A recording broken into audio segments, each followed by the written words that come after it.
Channel साथियों, देखिए आज फिर से आपके सामने एनटीपीसी का प्रीवियस ईयर पेपर सॉल्यूशन लेकर आए हैं।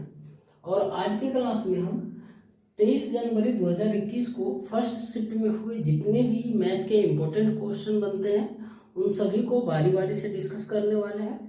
और ये प्रीवियस ईयर पेपर का हर एक क्वेश्चन आने वाले एग्जाम के लिए, जो एनटीपीसी के एग्जाम देने वाले स्टूडेंट्स हैं उनके लिए काफ़ी बेनिफिशियल होने वाला है। तो आप ध्यानपूर्वक जो भी पॉइंट्स मैं बताऊंगा, जो भी फॉर्मूला लिखूंगा, जो भी ट्रिक बताऊंगा उसको ज़रूर आप नोट करिएगा।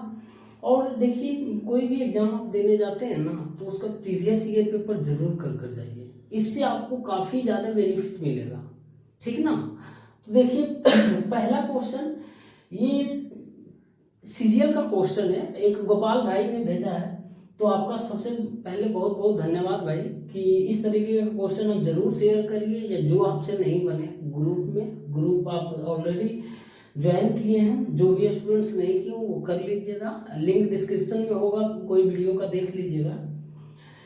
देखिए बोल रहा है दो संख्याओं का लॉसो यानी लघुत्तम समावर्तक 495 है और उनका महत्तम समावर्तक 5 है यानी HCF।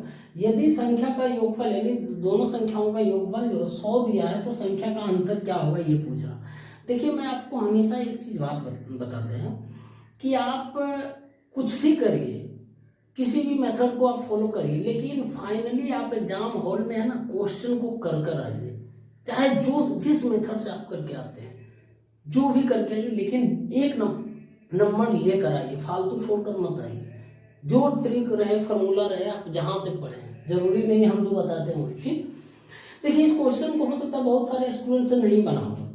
देखिए मान लेते हैं थोड़ा देर के लिए इस क्वेश्चन का हमको माए बाप कुछ पता नहीं, कुछ ABCD नहीं पता, फार्मूला भी नहीं पता, तो कैसे बनाएंगे। देखिए इस फार्मूला, इस क्वेश्चन को दिया है दो संख्याओं का योगफल 100 है और अंतर पूछ रहा है क्या होगा, और उन दोनों संख्याओं का लघुत्तम समावर्तक दे दिया और महत्तम समावर्तक। अब देखिए इन दो संख्याओं का योगफल दिया है, मान लेते पहला संख्या एक और दूसरा संख्या y, तो इन दोनों संख्याओं का योगफल 100 है और आपसे अंतर पूछ रहा है यानी x माइनस वाई। ठीक है ना, x माइनस वाई का मान क्या होगा।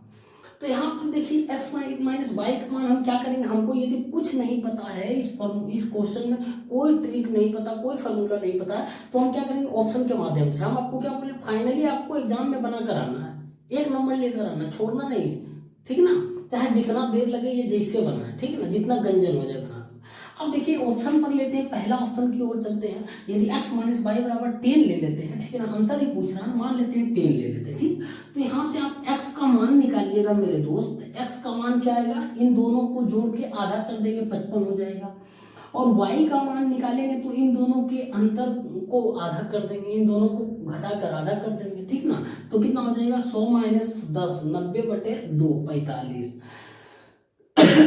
आप देखिए वो संख्या आ गई है 55 और 45। क्या इन दोनों संख्याओं का LCM 495 आ रहा है, चेक कर लीजिए, या फिर इन दोनों संख्याओं का HCF महत्तम समावर्तक 5 आ रहा है या नहीं, ये चेक कर लीजिए। यदि आ जाता है तो वेरीफाई कर जाएगा, 100% सेटिस्फाई कर जाएगा, ऑप्शन मार्कर निकल जाना, ठीक ना, बिना कुछ फॉर्मूला लगाए, बिना ट्रिक लगाए। ठीक, तो देखिए यहाँ से यदि हम इसको 5 × 11 करते हैं, इसको 5 × 9 करते हैं, देखिए HCF क्या आ रहा है मेरे भाई, हाईएस्ट कॉमन फैक्टर क्या होता है, HCF ही होता है, तो हाईएस्ट कॉमन फैक्टर 5 ही आ रहा है। हम दोनों 5 के अलावा कोई है कॉमन फैक्टर जो कि हाईएस्ट नहीं है ना, तो 5 ही HCF आ रहा है मेरे भाई, ये सेटिस्फाई कर जा रहा है।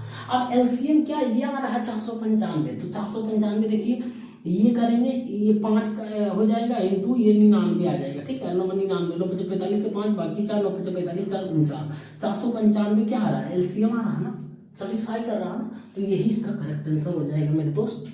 सोचना बाद में, फार्मूला बाद में रिमाइंड करना, रिकॉल करना, पहले मार्क करने निकल जाना। ये हुआ क्या, जब आपको कुछ पता ना हो, मतलब ये भी तरीका। कुछ छात्र बोलेंगे बाकी ऑप्शन भी सेटिस्फाई करके दिखा दीजिए, एक दिखा देते हैं, मान लेते हैं 90 पर ही लेकर चलते। देखिए x + y बराबर 100 दिया है, x माइनस वाई बराबर मान लेते हैं 90 लेकर चलते हैं, तो x बराबर क्या होगा, इन दोनों के जोड़ को आधा कर देंगे, तो 190 का आधा कितना हो जाएगा, 95 हो जाएगा। उसके बाद y बराबर क्या होगा, इन दोनों के अंतर का आधा कर देंगे 5 हो जाएगा, 5 हो जाएगा, 100 माइनस 90, 10 के आधा 5। अब देखिए क्या इन दोनों का एचसीएफ जो है 5 आ रहा है, एचसीएफ तो ठीक है 5 आ रहा है हमको दिख रहा, क्या एलसीएम जो है वो मेरे दोस्त ये 495 आ रहा है? तो बोलिएगा 495 कहाँ, 95 एलसीएम आ रहा, 95 ना आ रहा है एलसीएम। देखिए एचसीएफ तो 5 आ रहा है लेकिन एलसीएम 495 नहीं आ रहा, लेकिन हमको बोल रहा कि 495 आना चाहिए, लेकिन एलसीएम आ कितना रहा, 95। तो ये खत्म हो गया। बाकी आप भरोसा करिए हम पर, ये दोनों ऑप्शन भी नहीं होगा, ठीक है ना। तो इस तरीके से आप बनाइए। अब देखिए ये तरीका हो गया आपको जब कुछ पता ना हो। अब दूसरा तरीका मिटा दें, ठीक है ना, आप ले लीजिए स्क्रीनशॉट। दूसरा तरीका देखिए क्या है, हम आपको क्या बताए थे, एलसीएम और एचसीएफ में एक ही फॉर्मूला याद रखना है, पहली संख्या गुने दूसरी संख्या बराबर एलसीएम गुने एचसीएफ, ठीक। तो पहली संख्या गुने पहली संख्या में लिख देता हूं, पहली संख्या गुने दूसरी संख्या, ध्यान से, दूसरी संख्या बराबर क्या होगा, एलसीएम इंटू एचसीएफ, यही होता है ना। अब देखिए यहाँ पर क्या है ना, दो संख्या ऐसा लें जिनका एचसीएफ 5 हो, तो हम मान लेते हैं पहली संख्या x और दूसरी संख्या y लेंगे और बराबर एलसीएम इंटू एचसीएफ। एलसीएम कितना है मेरे दोस्त, 495, और एचसीएफ कितना है, 5 दिया हुआ है, 1 है ना। अब देखिए x और y ऐसा दो संख्या ले, एचसीएफ 5 आ जाए, तो यहाँ यदि x और y को हम 5 एलसीएम इस तरीके से इसका जो है ना कोफिशिएंट ले लें 5, तो इन दोनों संख्या, पहली संख्या 5x है, दूसरी संख्या क्या है 5 है, इन दोनों का एचसीएफ कितना आ रहा, 5 आ रहा है ना। तो ये ठीक है, हम 5x ले लेंगे, पहली संख्या दूसरी संख्या 5 है, ये ध्यान रखिएगा। अब देखिए यहाँ पर हो गया, अब 5 से काट देंगे, 5 5 5 9 45, 4 5 9 45, x इंटू वाई बराबर क्या आ गया मेरे दोस्त, 99 आ गया। x और y को हम तोड़ेंगे तो 11 इंटू 9 कर सकते हैं ना। अब x का मान क्या है, 11 आया, और y का मान 9 आएगा, तो हम संख्या कितना माने, 5x और 5 y, तो 5x बराबर क्या हो जाएगा, 5 इंटू एक्स का मान 11 है, और 5 इंटू 9 कितना आ जाएगा, ये 55 आ रहा है ना, ये इधर देखिए 55 आ रहा, और ये जो है ना ये 45 आ रहा। क्या हम उस मेथड जो बनाए थे पहला मेथड उसमें भी आया था 55 और 45, सेटिस्फाई करना है ना मेरे दोस्त। तो अंतर इसका पूछा है, तो दोनों संख्या, पहला संख्या 55 आ गया, दूसरा संख्या 45, इन दोनों का अंतर हो जाएगा, कितना हो जाएगा मेरे दोस्त, 10 हो जाएगा। यही तो पूछ रहा था आपसे, ऑप्शन नंबर डी इसका करेक्ट आंसर हो गया ना। तो इस तरीके से आप बना सकते हैं, और भी बहुत सारा मेथड है, लेकिन आपको मैं जो पहला मेथड बताया हूँ, यदि वो ये पता नहीं रहे तो बनाना, और नहीं तो बना लेना जो मन करे। और ये मेथड तो हमेशा ध्यान रखना मेरे दोस्त, ये फार्मूला बहुत ही इंपॉर्टेंट है, एलसीएम और एचसीएफ में एक ही क्वेश्चन, एक ही फार्मूला ये है जो कि बहुत ही पूछा जाता है, ठीक। उम्मीद करते हैं गोपाल जी आपका ये क्वेश्चन का जो कंफ्यूजन है वो दूर हो गया हो। देखिए नहीं फार्मूला पता है तो भी हम आपको बताते हैं कि रास्ता निकलने है ना, तो इसलिए आप जुड़े रहिए हमसे, और वीडियो को लाइक कर दीजिए और शेयर कर दीजिए, ठीक। देखिए एक और सवाल है, बोल रहा सचिन गणित में 70% अंक और विज्ञान में 60% अंक प्राप्त करता है। मान लीजिए कि दोनों विषयों के पूर्णांक जो है ना वो समान है, यानी दोनों विषय जो है समान नंबर का था जो भी था। तो पूछ रहा सचिन को दोनों विषयों में कुल कितने प्रतिशत अंक प्राप्त हुआ, ये आपको बताना। तो बहुत ही सिंपल सवाल है।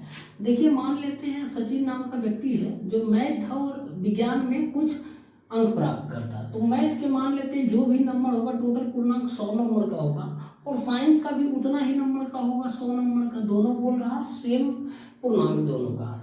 तो गणित में जो है ना 70% अंक प्राप्त करता है, तो इसका 70% कितना होगा, 70 नंबर प्राप्त करता है गणित में, और विज्ञान में जो है 60% करता है, तो इसका 60% कितना होगा, 60 नंबर होगा ना। तो टोटल कितना नंबर हो गया मेरे दोस्त, तो जोड़ लेंगे, टोटल जो हो गया वो हो जाएगा 130 नंबर प्राप्त करता है। कितना नंबर में, तो कितना नंबर में, 100 प्लस 100 200 नंबर में निकालेंगे, कितना प्रतिशत ये आ रहा है, 130 नंबर है कि नहीं, तो कितना में निकालेंगे, 200 में। अब इंटू 100 कर देंगे, प्रतिशत में पूछ रहा ना, तो इसको काटिएगा, 2 बार में कट जाएगा, ये 65 बार में कट जाएगा, 65 दूनी 130, तो 65% अंक जो है ना ये सचिन गणित और विज्ञान में प्राप्त करेगा। ऑप्शन नंबर बी इसका करेक्ट आंसर हो जाएगा। बहुत ही सिंपल सवाल था। देखिए टाइम एंड वर्क का एक और सवाल है, बोल रहा है एक्स और वाई एक काम को 16 दिन में पूरा करता है, वाई और जेड उसी काम को 24 दिन में पूरा करता है, एक्स वाई जेड मिलकर उसी काम को 12 दिन में पूरा करते हैं। तो पूछ रहा है एक्स और जेड द्वारा उसी कार्य को पूरा करने में कितने दिन का समय लगेगा, ये आपको बताना। ध्यान दीजिएगा, जो भी स्टूडेंट्स रेलवे का स्पेशल तैयारी कर रहे हैं ना, उनके लिए मेरा सजेशन है कि आप अर्थमेटिक का हर एक टॉपिक बढ़िया से क्लियर कर लें, क्योंकि देखिए इसका वेटेज बहुत ही ज़्यादा है। टाइम एंड वर्क खास करके परसेंटेज का हो गया आपका, और टाइम एंड डिस्टेंस का, ये सब चीज़ें हैं ना। अभी और थोड़ा देर पहले परसेंटेज का बताना था, ठीक है ना। तो ये सब बहुत ही रिपीट हो रहा, तो ध्यान रखिएगा। अब देखिए एक्स और वाई एक काम को कितना दिन में पूरा करता है मेरे दोस्त, तो 16 दिन में करता है। तो कोई बात नहीं, 16 दिन लगा रहा है। और वाई और जेड उसी काम को 24 दिन में पूरा करता है, वाई प्लस जेड उसी काम को 24 दिन में पूरा करता है। और तीनों मिलकर यदि काम साथ करता है, यानी x plus y plus z मिलकर, तो काम कितना दिन में पूरा होता है, 12 दिन में, ठीक। अब देखिए हम इन तीनों का एलसीएम ले लेंगे तो कितना आ जाएगा, 48 आ जाएगा, ठीक। 48 मान लेंगे, टोटल काम जो है वो 48 है। तो x प्लस वाई का इफिशियंसी निकालेंगे तो 3 आ जाएगा, y प्लस जेड का इफिशियंसी निकालेंगे तो 2 आ जाएगा, और x plus y plus z का इफिशियंसी निकालेंगे तो कितना आ जाएगा, 4 आ जाएगा, ठीक है ना। अब यहाँ से देखिए x प्लस वाई का इफिशियंसी 3 है, x plus y plus z का इफिशियंसी 4 है, तो यहाँ z का इफिशियंसी क्या हो जाएगा, 4। टोटल का इफिशियंसी में से x प्लस वाई का इफिशियंसी घट जाएगा तो z का इफिशियंसी बचेगा ना। तो z का इफिशियंसी कितना होगा, 4 माइनस 3 1 होगा।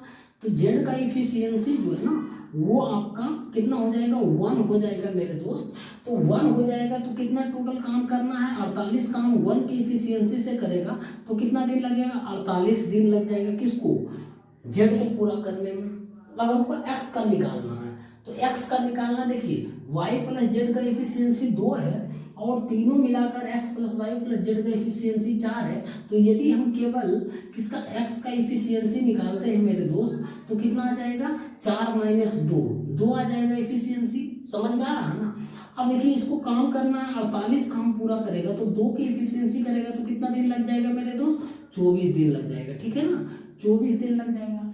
अब कुछ करना ही नहीं है। आप देखिए x का मान कितना है, x किसी काम को 24 दिन में पूरा करता है, जेड उसी काम को 48 दिन में पूरा करता है। तो दोनों मिलकर एक्स और जेड मिलकर कितना दिन लगेगा नहीं पता, सीधे सी कर देंगे, 24 गुने 48 बटे 48 प्लस 24, 24 प्लस 48। ये मेथड बताए थे कि ए किसी काम को x दिन में पूरा करता है, b जो है ना वो y दिन में पूरा करता है, तो दोनों मिलाकर कितना दिन में काम करेगा, x इंटू वाई बटे x plus y. Direct trick बता दिए थे आपको, चाहे तो इस मेथड को भी फॉलो करके बना सकते हैं।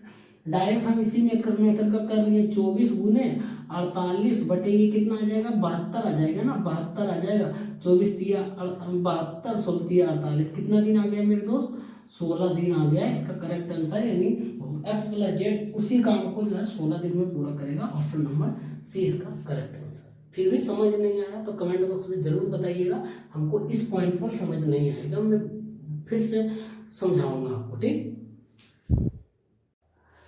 साथ में देखिए बहुत ही सिंपल सवाल है, लॉजिकल सवाल।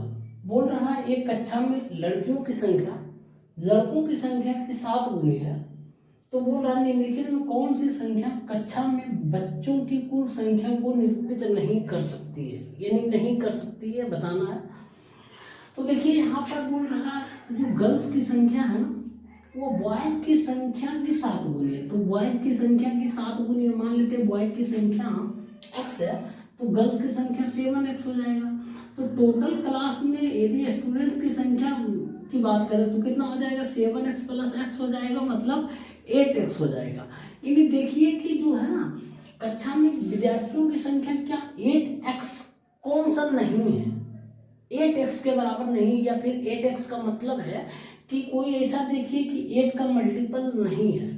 तो देखिए यहाँ पर 72 हो सकता है कक्षा में छात्रों की संख्या टोटल, x का मान यदि 9 लेते हैं तो 72 हो सकता है, ये सेटिस्फाई कर जाएगा, ठीक।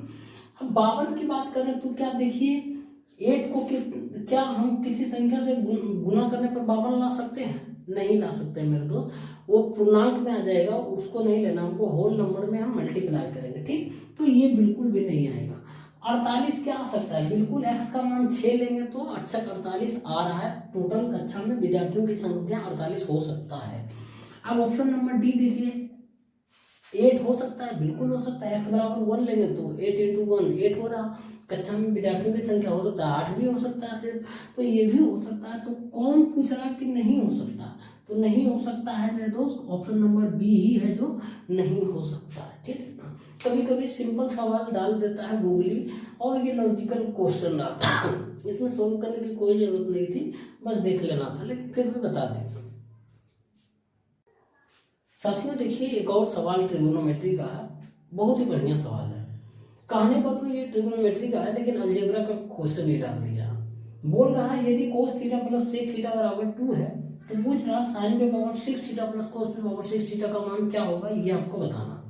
तो आप अलजेब्रा में पढ़े होंगे, जिसे देखिए इसको हम क्या कर सकते हैं मेरे दोस्त, cos theta plus sec theta को क्या लिख सकते हैं, 1/cos theta plus 1/cos theta लिखेंगे बराबर 2 है। अब क्या ये चीज कुछ दिख रहा है? अलजेब्रा में आप पढ़े होंगे कि जब x प्लस 1/x बराबर क्या होता है, 2 होता है, तो हम x का मान 1 लेकर सेटिस्फाई करा देते हैं। 1 प्लस 1/1 1 प्लस 1 2 आ रहा, मतलब सेटिस्फाई कर रहा है 1 पर, ठीक है ना, x का मान। तो यहाँ पर x की जगह क्या है, cos थीटा है, यहाँ भी cos थीटा है ना, तो cos थीटा बराबर क्या हो जाएगा, 1 है। यदि cos थीटा का मान 1 रखें, यहाँ भी 1 रखें, तब ना 2 हो जाते हैं। अब देखिए थीटा का मान क्या हो जाएगा, 0 डिग्री हो जाएगा, 0 डिग्री तो होगा मेरे दोस्त। अब यहाँ पर बैठा दीजिए, साइन 0 डिग्री पर पावर थीटा करेंगे, 0 डिग्री का मान क्या होता है, 0 होता है, साइन 0 का मान 0, तो 0 पे पावर कुछ करेंगे तो 0 ही आएगा, प्लस कोस पे पावर 6 थीटा, कोस थीटा बराबर 1 है, इस पे पावर 6 करिए या 100 कर दीजिए, 500 कर दीजिए, 1 पे पावर कुछ करिए 1 ही आएगा मेरे दोस्त। 0 प्लस 1 बराबर क्या आएगा, 1। इसका correct answer option number D हो जाएगा, ठीक। नहीं तो दूसरा तरीका आप ये भी कर सकते हैं, देखिए cos theta plus sec theta बराबर 2 है ना, तो आप वैल्यू पुट कर देख लीजिए। वैल्यू पुट कर क्या होगा, जब थीटा का मान 0 डिग्री होगा, 0 डिग्री प्लस 0 सेक 0 डिग्री का मान क्या होगा, 1 ही होगा ना, 1 ही।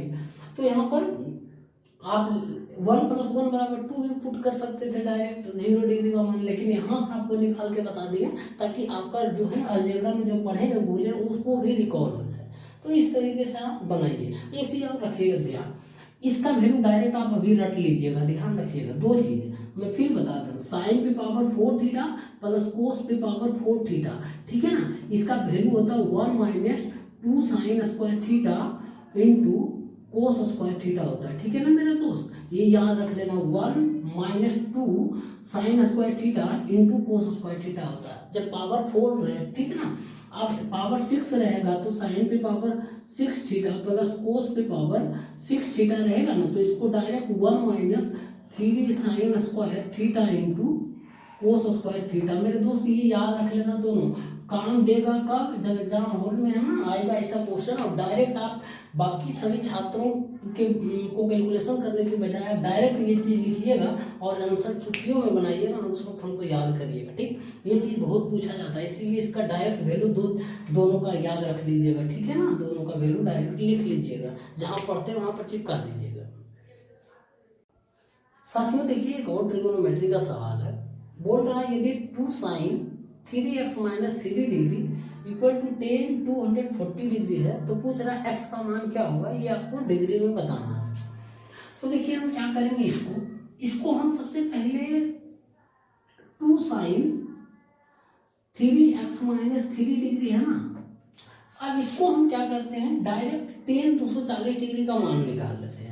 तो 10 240 डिग्री मान निकालने के लिए 10 180 प्लस 60 डिग्री लिख सकते हैं ना, इतना लिख सकते हैं, कोई दिक्कत नहीं है ना। अब देखिए थोड़ा सा ये बना लेते हैं, ठीक है ना।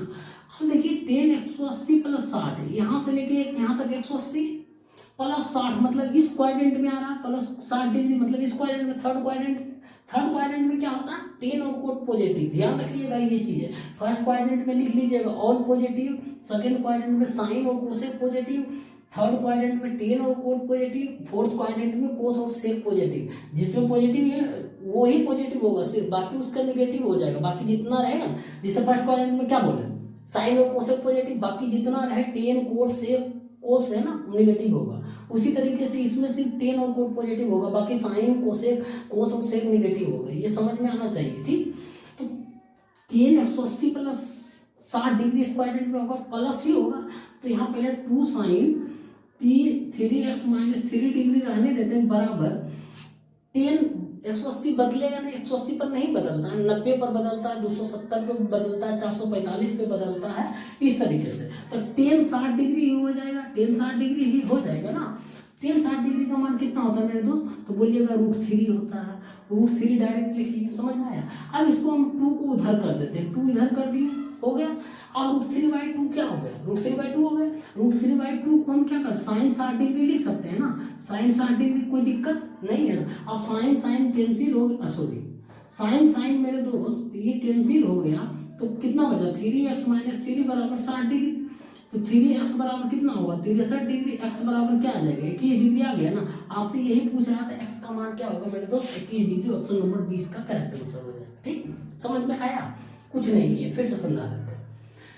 इसको रहने दिए, उसके बाद टेन 240 का मान निकालिए। 240 का मान निकालने का आपको तरीका पता होना चाहिए।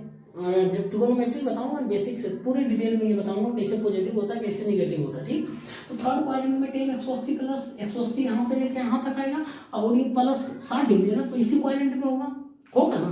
तो थर्ड क्वाड्रेंट में टेन और कोट पॉजिटिव होता है, बाकी सब निगेटिव होता है। तो और 180 पर नहीं बदलता है टेन, ठीक ना। तो टेन नहीं बदलेगा, कोट नहीं हो जाएगा, टेन के बदले कोट मत कर देना, टेन ही रहेगा। तो टेन कितना होगा? 60 डिग्री। टेन 60 डिग्री का मान क्या आया था? √3 आया, होता है टेन 60 डिग्री का मान। अब इधर 2 जो था कोफिशिएंट में, इसको नीचे कर दिए, डिवाइड मार दिए। अब √3/2 क्या आ गया? साइन 60 डिग्री का मान भी तो लिख सकते हैं √3/2, तो साइन 60 ही कर दिए वहां पर। साइन साइन कैंसिल, फिर 3x माइनस 3 बराबर 60 डिग्री। तो 3x बराबर 63, x बराबर 21 डिग्री। समझ में आया? अभी भी नहीं आया तो कमेंट बॉक्स में बताना नहीं आया।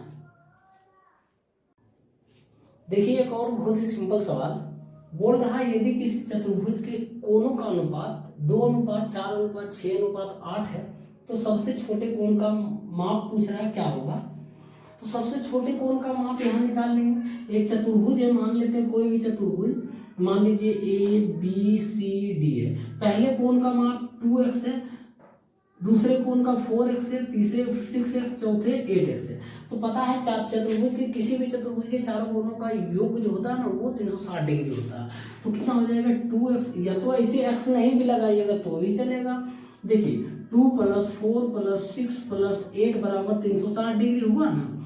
तो कितना होगा? 6 × 12 = 20, 20 बराबर 360 डिग्री, 1 बराबर 18 आया। तो सबसे छोटा कोण पूछा, सबसे छोटा कोण 2 है ना, तो 2 बराबर कितना हो जाएगा मेरे दोस्त? 36 डिग्री हो जाएगा। 1 बराबर 18 डिग्री है तो 2 बराबर 36 डिग्री। ऑप्शन नंबर डी इसका करेक्ट आंसर हो जाएगा। ठीक, देखिए फिर से टाइम एंड वर्क का क्वेश्चन वही आ गया है। बोल रहा है ए और बी एक साथ मिलकर 12 दिन में एक तालाब खोद सकते हैं। यदि ए अकेला उस तालाब को 24 दिन में खोद सकता है तो पूछ रहा ज्ञात कीजिए कि बी जो है ना एक दिन में तालाब का कितना हिस्सा खोद सकता है। बस कुछ नहीं किया है, थोड़ा सा घुमा दिया है। तो ए और बी तालाब को जो है ना वो कितना दिन में खोद सकता है मेरे दोस्त? 12 दिन में। और ए अकेला इस तालाब को जो है वो 24 दिन में खोद सकता है। तो सबसे पहले हम बी निकाल लेते हैं कितना दिन में तालाब को खोद सकता है। तो इसका एलसीएम निकाल लेंगे। तो एलसीएम ए और बी का एलसीएम 24 आया, और ए और बी का एफिशिएंसी निकालेंगे 2 और ए का एफिशिएंसी 1 आ गया। ठीक, अब बी का एफिशिएंसी कितना आ जाएगा मेरे दोस्त? तो बी का एफिशिएंसी जो आ जाएगा वो आएगा 2 - 1 आएगा, 1 आएगा तो 24 टोटल काम करना है उसको। एलसीएम एक काम होता है ना, कितना की एफिशिएंसी से? 1 की एफिशिएंसी से काम करेगा तो कितना दिन लगेगा? 24 दिन। यानी बी को मेरे दोस्त जो है ना वो 24 दिन लगेगा क्या चीज करने में? उस तालाब को खोदने। मतलब ए और बी दोनों को सेम दिन लग रहा है, ठीक ना, सेम दिन लग रहा खोदने में। तो बोल रहा है कि एक दिन में तालाब का कितना हिस्सा खोद सकता है। देखिए 24 दिन में जो है ना बी वो पूरा भाग खोद लेता है। मतलब पूरा भाग का मतलब एक भाग, पूरा भाग मतलब एक भाग होता है, ठीक ना। अब बोल रहा है कि एक दिन में कितना करेगा। तो एक दिन में मेरे दोस्त एक दिन में कितना खोदेगा? वो 1/24 24 भाग खो देगा, ठीक है ना। 1/24 भाग या 1/24 हिस्सा वही होता है। ऑप्शन नंबर सी इसका करेक्ट आंसर हो जाएगा। तो ध्यान रखिएगा, तो ये 24 दिन में बी जो है ना वो पूरे भाग खोद देता है। पूरे भाग का मतलब एक भाग वही होता है, ठीक।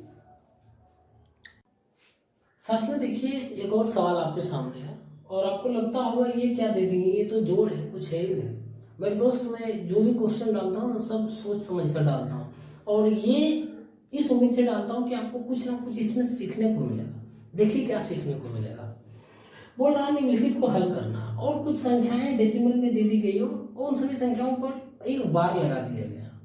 0.5 इस पर बार है, 0.6 इस पर बार है, 0.7 है, 7 पर बार है, 0.8 है, 8 पर बार है। अब असल में हम आपको बता चुके हैं बहुत बार, जिस संख्या पर बार आने का मतलब क्या होता है ना, उस संख्या का रिपीटेशन अनंत बार, मतलब वो कठिन नहीं रहा।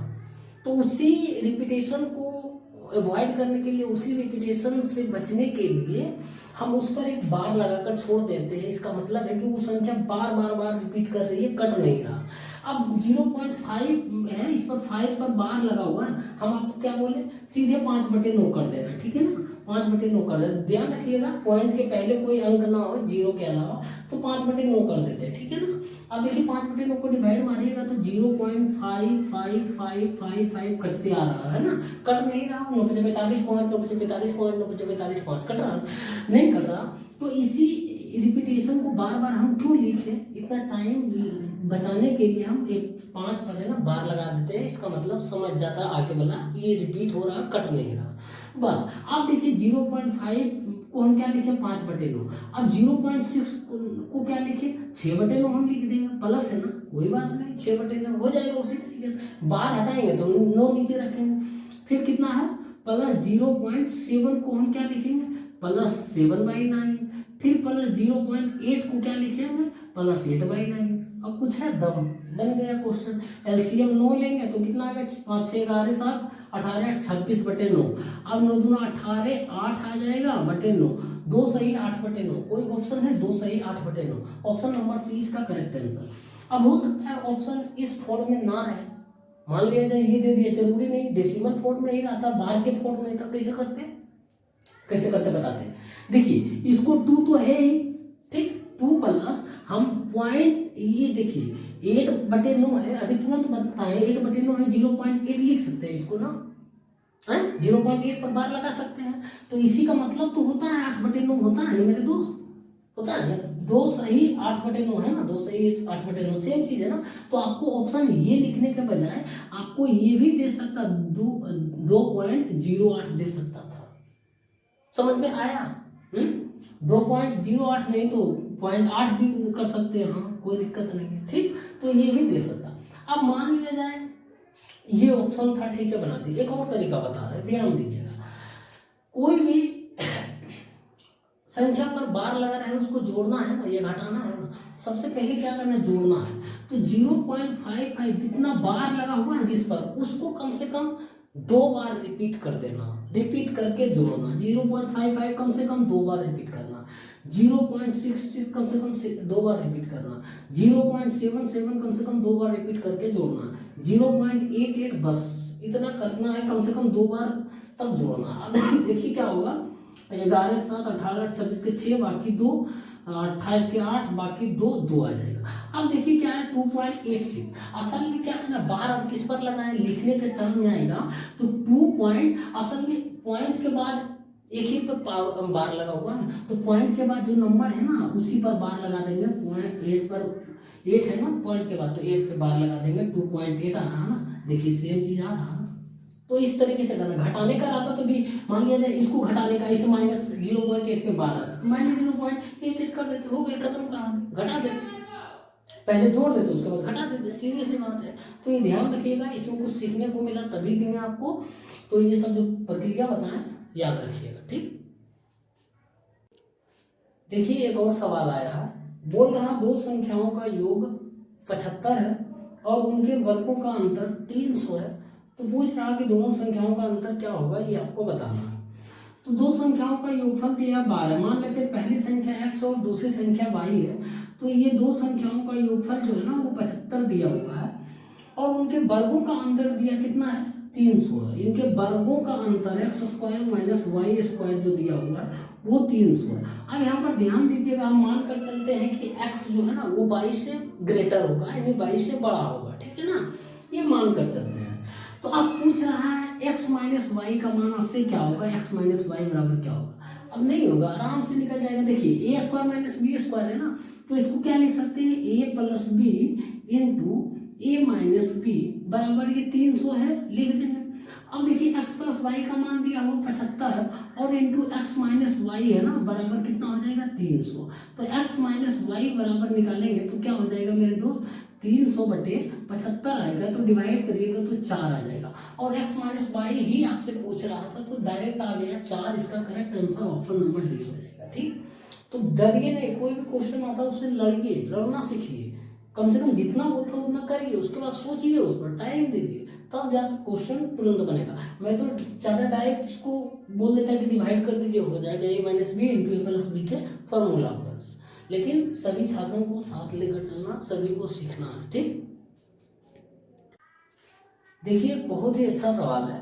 बोल रहा है दो सह अभाज्य संख्याओं का गुणनफल 119 है, तो उनका लघुत्तम समवर्तक ज्ञात कीजिए, यानी एलसीएम आपसे पूछ रहा। और सह अभाज्य संख्या जिसको बोलते हैं इंग्लिश में को प्राइम नंबर, को प्राइम नंबर सह अभाज्य संख्या उसको बोलते हैं ऐसा अभाज्य संख्याओं का जोड़ा जिनका HCF जो है ना 1 हो। ध्यान रखिएगा, लिख लीजिएगा, सह अभाज्य संख्या या को प्राइम नंबर हम उसको बोलते हैं वैसा अभाज्य संख्या का जोड़ा जिसका HCF जो है ना वो 1 होता हो। ध्यान रखिएगा। तो इसी दो अभाज्य संख्याएं यदि हम लिखते हैं मेरे दोस्त, तो 2 और 3 यदि हम लिखते हैं, क्या ये अभाज्य संख्या है, तो बोलिएगा बिल्कुल है। इन दोनों का HCF निकालेंगे 1 आएगा, और ये दोनों संख्याएं जो है ना वो अभाज्य संख्या है। अभाज्य प्लस अभाज्य, अभाज्य तो है, अभाज्य होने का कंडीशन है कि HCF 1 होना चाहिए। अब यहाँ पर देखिए क्या 3 और 5 है मेरे दोस्त, बोलिएगा 3 और 5 जो है ना वो बिल्कुल अभाज्य संख्या है। और यदि 5 और 7 हम बोलते हैं क्या अभाज्य संख्या है, बोलिएगा हाँ बिल्कुल है 5 और 7। और 7 और 11 बोलते हैं तो बोलिएगा हाँ ये भी है। 7 और 9 तो बिल्कुल भी नहीं होगा क्योंकि 9 अभाज्य संख्या नहीं है। उसके बाद 11 और 13 बोलेंगे, बिल्कुल बोलिएगा हाँ ये अभाज्य संख्याएं हैं। उसके बाद अब देखिए ये बोल रहा संख्याओं को गुणनफल अभाज्य। अब यदि हम इसका फैक्टर करते हैं 119 का, इतना कितना करते थे तो 17 इंटू 7 होता है, 7 इंटू 17 होता है। अब देखिए ये 7 और 17 दो अभाज्य संख्याएं हैं ना, और इन दोनों का HCF क्या 1 आ रहा, तो बोलिएगा हाँ 1 आ रहा। 7 और 17 का HCF 1 आएगा, लेकिन पूछ रहा है इसका LCM क्या होगा। तो दोनों संख्या तो निकल रही है, एक 7 दूसरा 17, तो दोनों का LCM निकालने के लिए बोल रहा कि LCM क्या होगा, तो 17 सती 119 होगा, यही इसका करेक्ट आंसर हो जाएगा। जो गुणनफल होगा वही इसका LCM हो जाएगा। ठीक है ना, तो ऑप्शन नंबर डी इसका करेक्ट आंसर हो जाएगा। ठीक, देखिए ट्रिगोनोमेट्री का एक सवाल है। बोल रहा है यदि tan 3 theta into tan 6 theta equal to 1 है, तो पूछ रहा tan 30 थीटा का मान है, tan 30 थीटा का मान क्या होगा ये आपको बताना है। तो कुछ नहीं करना, इसको बहुत ही सिंपल तरीके से हम कैलकुलेट करेंगे।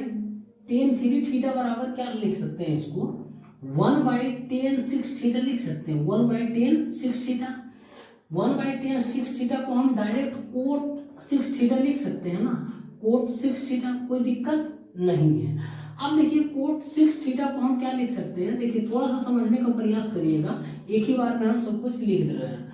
इसको हम tan यदि 90 डिग्री माइनस 6 थीटा लिख देंगे, कोई दिक्कत है। tan 90 माइनस थीटा क्या हो, कोट थीटा, कोट 6 थीटा हो ना। अब देखिए हम tan कैंसिल कर देते हैं, तो 3 थीटा बराबर क्या होगा 90 माइनस 6 थीटा। तो यदि ये जोड़ेंगे कितना आ जाएगा, 9 थीटा बराबर 90 डिग्री हो जाएगा। तो थीटा बराबर 10 डिग्री आ रहा है ना मेरे दोस्त, थीटा बराबर 10 डिग्री। तो पूछ रहा है tan 30 डिग्री का, tan 30 इंटू थीटा का मान 10 आएगा। tan 300 डिग्री का मान पूछ रहा है ना, tan 300 डिग्री का मान अभी थोड़ा देर पहले प्रोसेस बताए थे। तो tan हम इसको क्या कर सकते हैं, tan यहाँ पर या तो 270 प्लस 30 कर लीजिए। देखिए 270 प्लस 30 करेंगे ना तो आपको समझ नहीं आएगा। 360 माइनस 360 माइनस 60 डिग्री कर देते हैं ताकि ज़्यादा समझ आएगा, ठीक है ना। टेन 360 डिग्री माइनस 60 डिग्री, कोई दिक्कत, टेन 300 डिग्री आ रहा है ना। अब देखिए यहाँ पर क्या करते हैं, क्वाड्रेंट बनाते हैं। टेन 360 माइनस 180 ये यहाँ हुआ, फिर यहाँ से यहाँ 270, फिर यहाँ से 360 एक सर्किल आ गया। 360 माइनस थीटा मतलब इसी क्वाड्रेंट में बोल रहा, तो इस क्वाड्रेंट में क्या होगा, टेन निगेटिव होगा ना। इस क्वाड्रेंट में पॉजिटिव क्या क्या होता है, कोस और सेक होता है ना।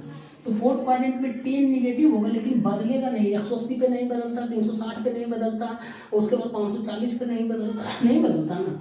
तो यहाँ पर क्या हो जाएगा, माइनस तो टेन होगा ही, टेन बदलेगा भी नहीं, टेन का टेन ही रहेगा, और माइनस भी होगा क्योंकि फोर्थ क्वाड्रेंट में जो है ना वो टेन निगेटिव होता है ना। तो माइनस भी होगा और बदलेगा भी नहीं, और उसके बाद टेन 60 डिग्री होगा, ten 360 minus theta minus tan theta. तो माइनस टेन 60 डिग्री का मान कितना होगा, √3 होता है, तो माइनस √3 आ जाएगा। ऑप्शन नंबर सी इसका करेक्ट आंसर, ठीक। आप चाहे तो 270 प्लस 30 भी कर सकते हैं, कोई दिक्कत नहीं। देखिए 270 प्लस 30 करके हम दिखा देते हैं। 270 प्लस 30 है ना, 10 270 प्लस 30, तो देखिए 270 ये होगा ना, ये 270 यहाँ से लेके यहाँ तक 270 आ रहा है ना। 270 प्लस 30 इसी क्वाड्रेंट में आ रहा है ना, फाइनली इसी क्वाड्रेंट में आ रहा है ना। तो ये पहला इस क्वाड्रेंट में 10 है तो माइनस तो होगा ही। उसके बाद 10 270 में क्या बोलेगा, बदलता है, 90 में बदलता है, 270 में बदलता है, 445 में बदलता है, ये सब है ना। 90 का जब ओड से जो मल्टीप्लाई होने के बाद जो रिजल्टेंट देता है ना उसमें बदलता है। अब देखिए -10 का तो कोट होगा, बदलेगा ही, माइनस तो होगा ही ना, फोर्थ क्वाड्रेंट में बदलेगा ही, और कोट 10 का कोट बदलेगा भाई 30 डिग्री हो जाएगा। कोट 30 डिग्री का मान कितना होता है, √3 होता है ना, तो -√3 आ गया, हो गया ना। साथियों देखिए लास्ट सवाल है आज के क्लास का, और इसको करने से पहले आप लोगों को फिर से याद दिलाते हैं, जो भी स्टूडेंट्स भाई बहन वीडियो को देख रहे हैं अभी तक वीडियो को लाइक नहीं किया तो लाइक कर दीजिए, और हमारे चैनल पर नए हैं तो सब्सक्राइब कर लीजिए। और हो सके संभव क्लास पसंद आया, सेशन आपको समझाने का तरीका पसंद आया तो वीडियो को और भी छात्रों के बीच शेयर कर दीजिए, स्टूडेंट्स ग्रुप में, ठीक। देखिए बोल रहा समबाहु त्रिभुज का सबसे निकटतम क्षेत्रफल ज्ञात कीजिए जिसकी प्रत्येक भुजा जो की लंबाई वो 10 मीटर है। तो बहुत ही सिंपल सवाल है, आज के क्लास में मुझे लगा सब लॉलीपॉप सवाल था। तो समबाहु त्रिभुज का क्षेत्रफल का फॉर्मूला क्या होता है, मैं लिख देता हूँ। समबाहु त्रिभुज के क्षेत्रफल का फॉर्मूला होता है, समबाहु त्रिभुज का क्षेत्रफल क्या होता है, √3/4 a² होता है, यही होता है ना। तो √3/4 इंटू ए का मान क्या है, भुजा दिया हुआ है, प्रत्येक भुजा की लंबाई 10 × 10 यहाँ पर है ना, 10 × 10, तो ये क्या हो जाएगा, 25 बार में कट जाएगा, 100/4 25, तो 25 √3 हो जाएगा। अब √3 का मान क्या होगा, 1.732 होता है ना, 1.732 लेते हैं, तो 1.732। अब इसको हम 25 से मल्टीप्लाई कर देते हैं, ठीक है ना। 25 से मल्टीप्लाई करने के बजाय हम इसको 100/4 लिख सकते हैं ना, 100/4, क्योंकि 4 से ये संख्या कट रहा है, देखते हैं काट के। 4 चौका 16 पॉइंट आ जाएगा, 4 चौका 16, 1 4 12, 1 4 12 आ रहा। अब ध्यान दीजिएगा यहाँ 433 आ रहा, 1 2 शून्य में यहाँ हो गया, 3 शून्य के बाद 43.30 आ रहा, यानी 43.30 के आसपास होगा। ऑप्शन नंबर 20 का करेक्ट आंसर हो जाएगा। समझ में आया, नहीं समझ में आया, देखिए समबाहु त्रिभुज का फॉर्मूला क्या होता है, 43.30 मीटर स्क्वायर। समबाहु त्रिभुज का क्षेत्रफल क्या होता है, √3/4 a²। बोल रहा है कि समबाहु त्रिभुज का निकटतम जो सबसे करीब आ रहा है ना उसका मान आप बताइए क्षेत्रफल में। तो भुजा की लंबाई दे दिया 10 मीटर, समबाहु त्रिभुज की सभी भुजा बराबर होती है, तीनों भुजा होती है। समबाहु त्रिभुज के क्षेत्रफल √3/4 a², √3/4 इंटू ए का मान क्या है 10, 10 × 10 100/4, 25 √3। अब 25 √3 और √3 का मान कितना है, 1.732 है ना। तो 1.732 को 25 से मल्टीप्लाई नहीं करेंगे, 25 को हम 100/4 लिख सकते हैं ना। 100/4 इसीलिए लिखे हैं क्योंकि ये जो है ना नंबर कट रहा 4 से, इसीलिए हम ताकि 100 से मल्टीप्लाई कर देंगे तुरंत खट से नहीं आ जाएगा रिजल्ट, आ जाएगा। इसीलिए हम 25 से क्यों मल्टीप्लाई करते हैं, सोचिए 1.73 को आप 25 से मल्टीप्लाई करिएगा, टाइम लग जाएगा, ज़्यादा लग जाएगा। उससे बेहतर देखिए क्या करें, इसको 100/4 कर दिए, उसके बाद इसको 4 से काट दिए, 0.433 आया। 100 से मल्टीप्लाई करने में आसान हो गया, दो जीरो कर दिए, आगे बैठा दिए, 2 जीरो बैठा दिए, इसको आगे 433, फिर 2 जीरो बैठाएं, पॉइंट कितना अंक के बाद है, 3 अंक के बाद 1 2 3, 3 अंक के बाद 1 2 3, यहाँ बैठा दिए तो 43.30 आया 100 मीटर स्क्वायर। लेकिन क्या 43.30 नहीं है, तो 43.25 होगा। बस निकटतम पूछ रहा, तो निकटतम ही दिए, ना 42 दिए, ना 45 दिए, ना 44 दिए, तो ये इसका आंसर होगा। और ये तरीका जो है स्मार्ट तरीका, इसी को बोला जाता है। उम्मीद करते हैं साथियों समझ में आया होगा, और समझ आया तो वीडियो को लाइक कर दीजिए और शेयर कर दीजिए, और हमारे चैनल पर नए सब्सक्राइब कर दीजिए, ठीक है। और नहीं समझ आया तो कमेंट बॉक्स में जरूर बताइए। मिलते हैं नेक्स्ट क्लास में, तब तक के लिए बहुत बहुत धन्यवाद।